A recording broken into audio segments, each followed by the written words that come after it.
बिल्कुल अक्षय, इस बीच आपने स्टेट प्रेसिडेंट दिल्ली वीरेंद्र सचदेवा को सुनवाया, कई सारी अहम बातें उनके द्वारा कही गई। मैं चाहूंगी कि आप एक बार फिर से तस्वीरें दिखाएं और जो बोर्ड्स, जो पोस्टर्स उनके हाथ में है वो दिखाएं, क्योंकि यहाँ पर इस्तीफे की मांग उठाते हुए कार्यकर्ता नजर आ रहे हैं। और एक बार फिर से बीजेपी ने मोर्चा पूरी तरीके से खोल दिया आम आदमी पार्टी के खिलाफ में।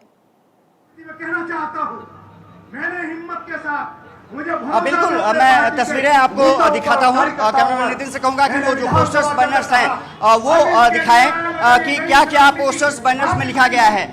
देखिए, आप देख सकते हैं कि अब तो यारी है, उसके बाद पड़ गया भारी, शराब की यारी पड़ गया भारी। अब तो स्पष्ट है केजरीवाल भ्रष्ट है, दिल्ली शराब घोटाले में हजारों करोड़ का घपला, केजरीवाल सच बोलो। और वही बात जो वीरेंद्र सचदेवा ने कही, वहीं पर ये कार्यकर्ता तमाम पोस्टर बैनर के साथ पहुंचे हैं। और यहाँ पर महिलाएं की भी भागीदारी अच्छी खासी संख्या में है। तो आप देख सकते हैं कि लगातार यहाँ पर बीजेपी प्रदर्शन कर रही है और हर्षवर्धन, डॉक्टर हर्षवर्धन सहित तमाम लोग यहाँ पर पहुंचे हुए हैं और प्रदर्शन बीजेपी कर रही है।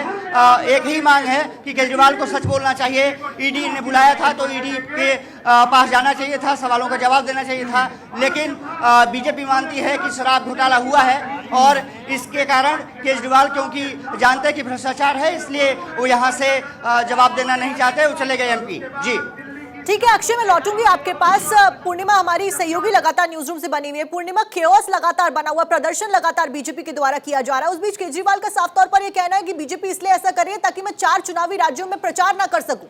और इससे भी बड़ी बात, 4 चुनावी राज्यों में मैं प्रचार न कर सकूं। ईडी की एक कार्रवाई जो है वो बीजेपी की साजिश है। ईडी का दुरुपयोग करते हुए बीजेपी आप नेताओं पर शिकंजा कसने की कोशिश कर रही है। ये पूरा का पूरा ईडी का जो एक्शन है वो पॉलिटिकली मोटिवेटेड है। इसी तरीके की बातें की जा रही है। आपको याद होगा जब सीबीआई की तरफ से अरविंद केजरीवाल से पूछताछ की गई थी तो अरविंद केजरीवाल ने बाहर निकलने के बाद ये कहा था कि सीबीआई की ये पूरी जांच झूठ और पूरी तरीके से फर्जी है।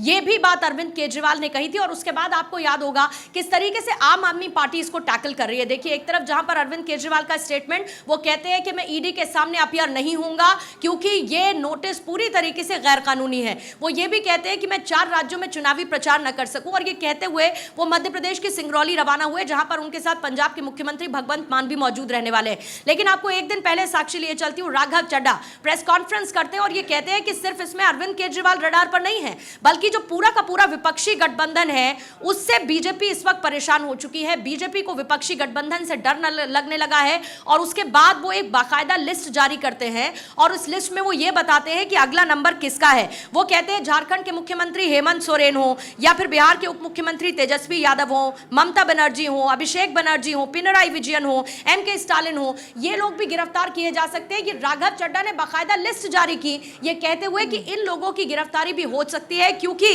पूरे विपक्षी गठबंधन से बीजेपी डरी हुई है। और यही वजह है कि इन तमाम नेताओं को या विपक्षी गठबंधन को कुचलने की तैयारी कर रही है।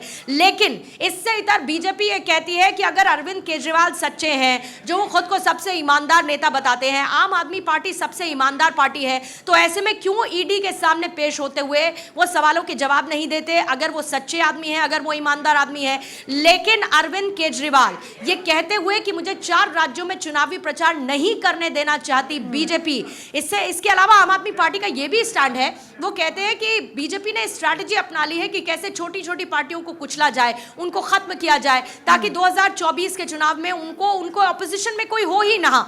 यही आम आदमी पार्टी इसको एक लाइन लेंथ देते हुए नजर आ रही है, चाहे वो अरविंद केजरीवाल हो, चाहे राघव चड्ढा हो, या फिर आपने तमाम आम आदमी पार्टी के नेताओं को सुनाओ जिनका रिएक्शन आ रहा है।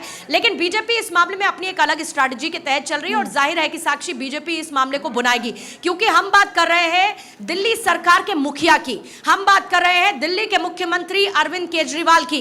इससे पहले जब मनीष सिसोदिया पर कार्रवाई हुई है, यह कहा गया है कि दस्तखत तो कहीं पर भी नहीं है अरविंद केजरीवाल के। उसकी बहुत एक क्लियर वजह यह थी कि अरविंद केजरीवाल ने अपने पास कोई मंत्रालय रखा नहीं। लेकिन मनीष सिसोदिया पर गंभीर आरोप लगे, लेकिन यह हो नहीं सकता कि अरविंद केजरीवाल को इनकी जानकारी ना हो। मनी लॉन्ड्रिंग, पीएमएलए का यह मामला, पार्टी के लिए चंदा जुटाना, ये तमाम चीजें हैं जो आम आदमी पार्टी की तरफ से की गई व्यापारी हैं उनको अनुचित लाभ पहुंचाना, जो शराब कारोबारी हैं, लाइसेंस शराब कारोबारी हैं, उनको अनुचित लाभ पहुंचाना और उसके बाद उसकी एवज में उनसे पार्टी के लिए चंदा लेना, ये बहुत गंभीर आरोप आम आदमी पार्टी पर लगे हुए हैं। और इस बीच में आपको सुप्रीम कोर्ट की उस टिप्पणी को भी याद करना होगा जिसके बाद ये कहा जा रहा था कि ईडी इस बात को कंसिडर कर रही है, जब सुप्रीम कोर्ट ने ये कहा कि आखिर क्यों इस पूरे मामले में आप आम आदमी पार्टी को ही आरोपी नहीं बनाते हैं, ये सुप्रीम कोर्ट ने कहा था। और उसके बाद इस बात की आशंका बढ़ गई थी कि ईडी बहुत जल्द अरविंद केजरीवाल से पूछताछ करेगी। आज का दिन वही था, लेकिन एक तरफ जहां पर अरविंद केजरीवाल ये कह रहे हैं और उनकी पार्टी ये कह रही है कि उन्हें इस नोटिस के बारे में कोई जानकारी नहीं थी, लेकिन ऐसा हो नहीं सकता क्योंकि ये नोटिस जारी कर दिया गया था। 3 दिन से आप देख रहे हैं किस तरीके से आम आदमी पार्टी के हमलावर हो रहे हैं, अपने अपने बयानों के साथ आगे आ रहे हैं, बीजेपी को घेर रहे हैं, तो जाहिर है कि ऐसे में उनको इस नोटिस के बारे में जानकारी थी। लेकिन अरविंद केजरीवाल ने वक्त कौन सा चुना, जब उनका समय होने वाला था, 11 बजे ईडी दफ्तर में उनको पेश होना था, लेकिन उसी वक्त वो ये कहते हैं कि ये नोटिस गैर कानूनी है और मैं ईडी के सामने अपीयर नहीं होऊंगा। लेकिन ये बात सिर्फ अरविंद केजरीवाल नहीं कह रहे हैं, वो तमाम पार्टी के कुछ नेता जिनके रिएक्शंस आपने भी सुनवाए होंगे, जो अब इंडिया गठबंधन का हिस्सा हैं या जो आम आदमी पार्टी को सपोर्ट करते हैं, वो ये कहते हुए नजर आए कि बिल्कुल भी अरविंद केजरीवाल को ईडी के सामने पेश नहीं होना चाहिए, ये गैर कानूनी अरविंद केजरीवाल की तरफ से बताया गया। और इसके साथ साथ ये भी कह दिया गया कि आप इस नोटिस को वापस लीजिए, आप इससे स्ट्रैटेजी समझिए, क्योंकि चुनाव है, चुनाव में माहौल बनाना है, ईडी की ये कार्रवाई कोई अभी की नहीं है। न्यू एक्सरसाइज पॉलिसी जांच में पूरी तरह से पार्टिसिपेट करना और उसके अंदर सहायता करना हर तरीके से। ये अगर कट्टर ईमानदार अपने आप को कहते हैं, कट्टर सच्चाई का पक्षधर कहते हैं, तो फिर जो है ये जांच से क्यों भाग रहे हैं? ये तो हमारा कहना है कट्टर ईमानदारी का झूठ बोलने वाले उच्चतम कोटि के कट्टर बेईमान हैं।